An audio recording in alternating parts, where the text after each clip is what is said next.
Tes tes tes, semoga jelas ya suaranya ya. Assalamualaikum warahmatullahi wabarakatuh. Halo teman-teman, kembali lagi dengan saya Holili di GS Channel ya, atau Get Sehat Channel teman-teman. Oh ya teman-teman, untuk teman-teman yang baru tahu tentang channel ini, jangan lupa di klik tombol like, komen, dan subscribe-nya. Untuk yang udah tahu, yang udah nonton video ini atau channel ini yang udah lama ya, khususnya saya ucapin terima kasih banyak teman-teman ya. Dan untuk yang nonton video ini, saya doain kalian semua sakit GERD, asam lambung, psikomatis, anxiety dan sebagainya itu semoga cepat sembuh ya teman-teman ya. Oh ya teman-teman, kemarin baru upload video lagi ya, yang baru, yang pas saya pakai jaket warna hijau, biru, biru hitam. Ada yang komen teman-teman ya, saudara kita, beliau bilang gini, mas ini sakitnya nggak begitu parah kok. Nah, ada yang bilang begitu teman-teman, ada yang nggak percaya teman-teman. Duh, gimana ya, mau jelasinnya gimana saya ya.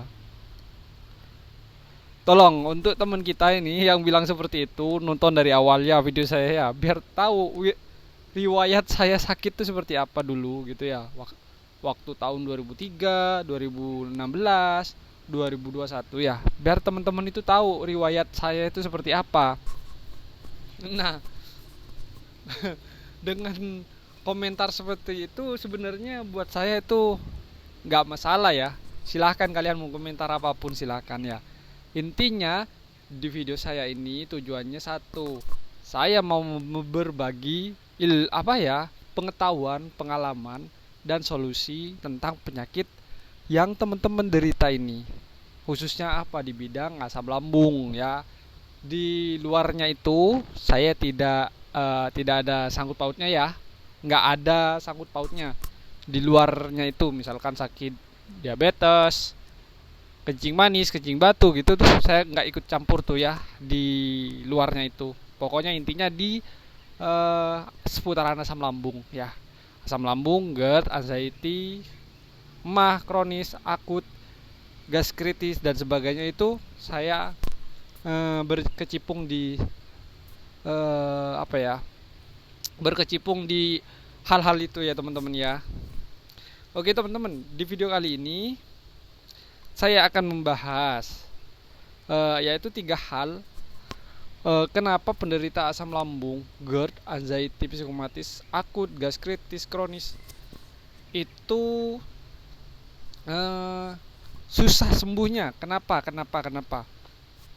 Ada 3 ya teman-teman ya. Ada 3 faktor yang yang yang menyebabkan kalian tuh lama, bisa bertahun-tahun, bisa berpuluhan tahun bahkan ya. Dan bersyukur jika teman-teman cuman hitungan bulan ya, 2 bulan, 3 bulan, 4 bulan, nggak sampai setahun kalian udah sehat. Bersyukur ya teman-teman ya, bersyukur, itu rezeki teman-teman. Karena apa? Karena orang yang menderita anxiety itu lama teman-teman, biasanya teman-teman ya. Nggak usah panik ya, nggak usah panik kalian. Ini tidak membunuh, cuman mengganggu kalian, begitu, cuman mengganggu. Dan efeknya itu luar biasa teman-teman ya. Bahkan sampai saya pribadi dulu sampai kewalahan teman-teman, serius kewalahan banget banget. Oke, kita lanjut ke pembahasannya ya. Kenapa kalian itu sakitnya lama? Oh ya, untuk yang nonton ini jangan sebentar-sebentar teman-teman. Masa 2 menit, 3 menit udah selesai? Gimana mau paham gitu ya? Tontonlah minimal 10 menit, ya. Tonton video saya ini. Oke, yaitu ada 3 hal. Yang pertama teman-teman ini terlalu fokus terhadap hal-hal sepele ya. Teman-teman itu terlalu fokus sama hal-hal sepele. Contohnya,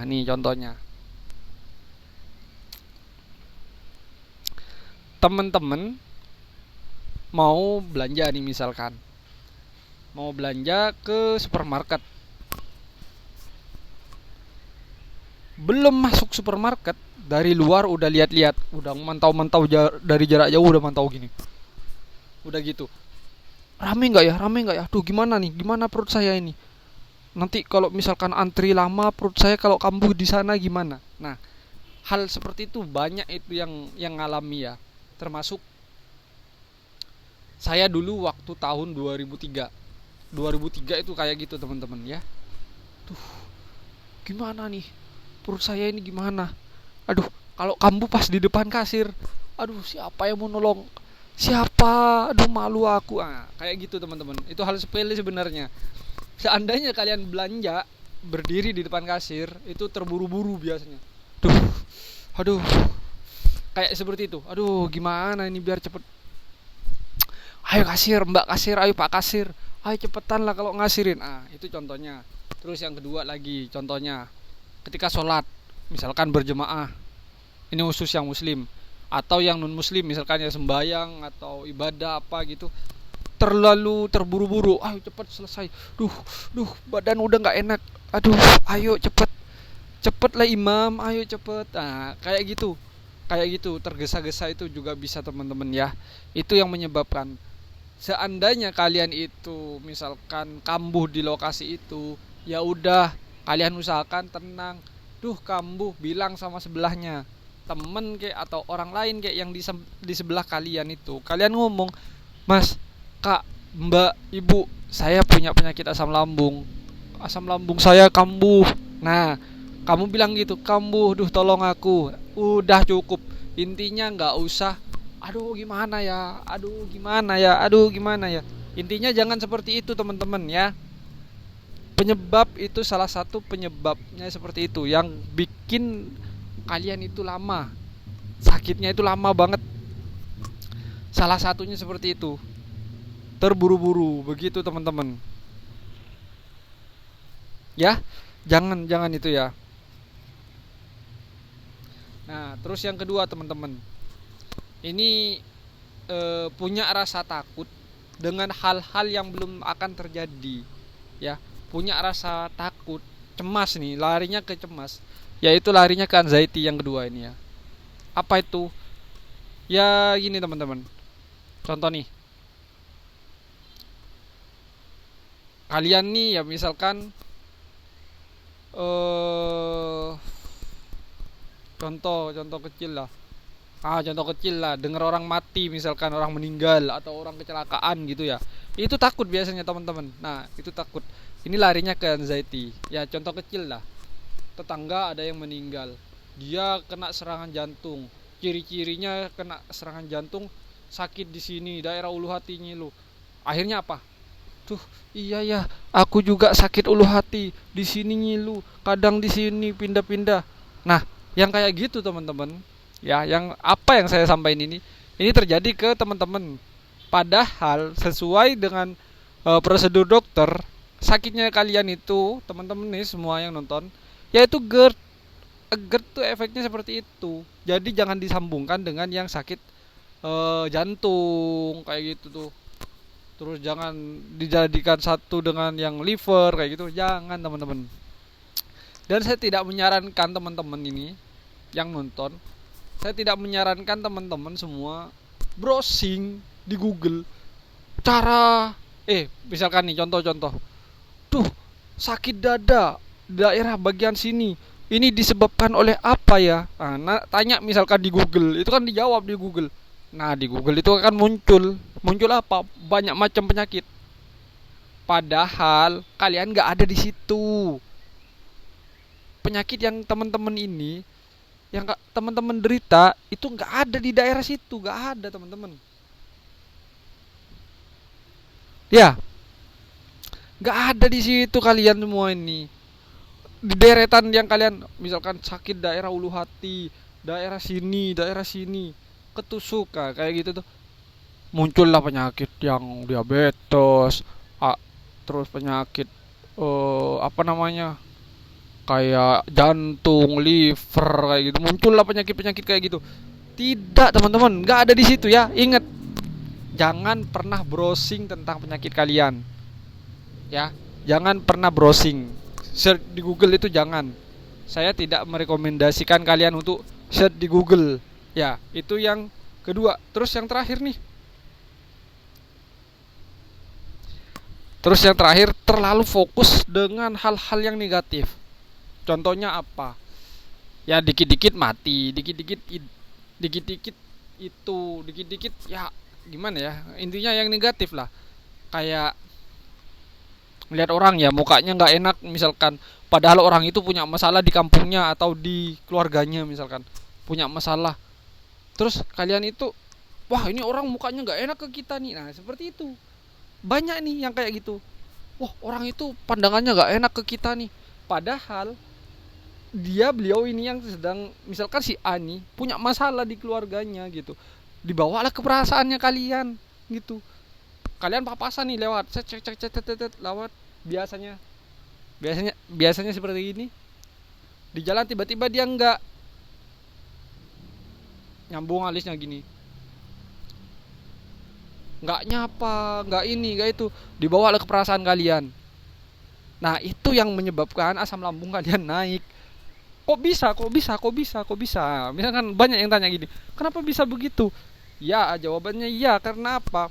Karena lambung ada kaitannya dengan otak kalian atau pikiran kalian. Semakin kalian berpikir lebih, makanya kenapa dokter itu nyaranin kita tidak boleh banyak berpikir seperti itu. Kuranginlah pikiran kalian itu, yang ini, yang itu, kurangin. Nah, tujuannya apa? Si asam lambung ini biar nggak berproduksi lebih, nanti naik. Giliran naik jadilah GERD gitu. Itu teman-teman ya, itu penyebabnya teman-teman. Kenapa saya selalu menegaskan ke teman-teman jangan pernah memikirkan, bukan jangan pernah memikirkan ya, ini khusus yang sakit ya, khusus sakit. Jangan pernah memikirkan hal yang belum terjadi atau besoknya itu kalian nggak usah dipikirkan. Kecuali kalian sehat ya. Kalau kalian sehat terserah, bebas. Untuk yang sakit, jangan pernah memikirkan besok lusa ini, dipikirkan duluan gitu loh. Jangan ya. Apa yang akan terjadi besok lusa ini jangan dipikirkan. Kenapa saya bilang begitu?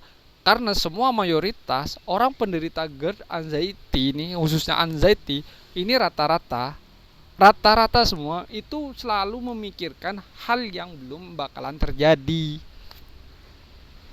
Contohnya kayak tadi, mau ke masjid, mau belanja, takut antri. Gimana kalau misalkan aku jatuh di banyaknya orang, siapa yang menolong saya? Itu teman-teman ya, banyak itu. Nah, dengan begitu kalian tuh, dengan sistem seperti itu, maka yang akan terjadi, lambung kalian akan memproduksi, bukan lambung sih, asam lambung kalian akan diproduksi sama lambung kalian, seperti itu. Giliran udah diproduksi berlebih tanpa sepengontrolan otak, maka naik dia nanti, crut naiklah ke sini. Nah, kena otot esofagus, iritasi otot esofagus, nggak sembuh-sembuh jadinya. Terus ada yang tanya, Mas, cara nyembuhinnya gimana? Cara nyembuhinnya, kalian nggak boleh menggunakan obat-obatan.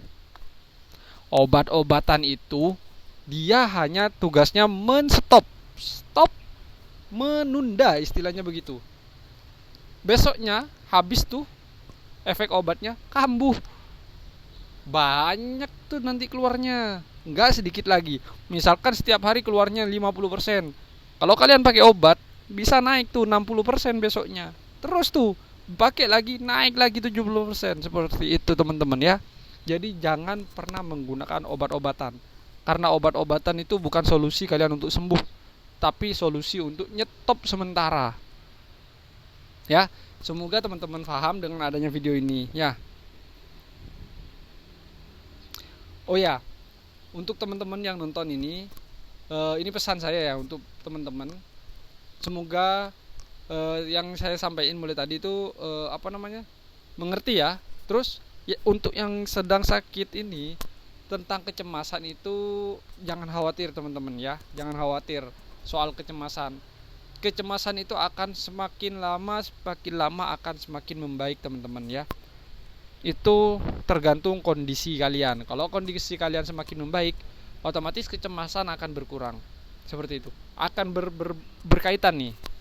Kecemasan membaik, kondisi membaik, terus gitu. Akan seperti itu teman-teman ya. Dengan cara apa? Ya itu tadi ya, 3 hal ini kalian harus hindarin. Begitu teman-teman.